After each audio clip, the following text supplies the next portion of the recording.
Yan guys, pinagsama ko na yung kasi kanina niluluto lang natin yung sibuyas. Niluluto ko ng husto sibuyas. Ngayon, pinagsama ko na.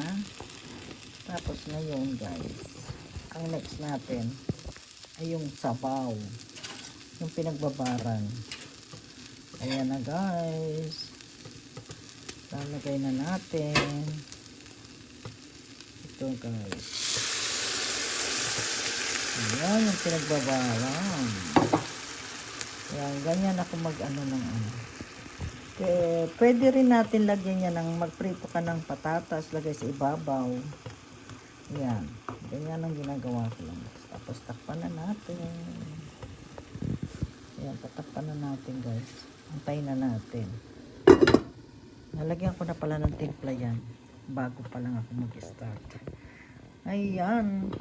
At ako ay nagluluto ng English food. Para sa akin lang yung steak na yun. Tapos ang kanya is, ayan, tayo, steam tayo ng vegetable. Ayun ang patatas. Ito. Imamash pa natin yan.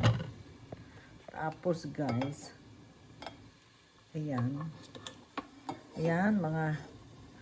Ayan, nagluluto tayo. At ito pa ang aking ipipritong parsnip.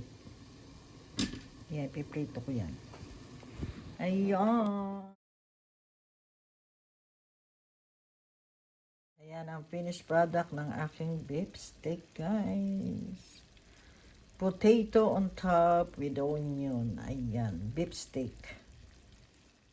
Ayan ang finished product. Na-caramelize na natin ang onion on top. Ayan ang ating steak.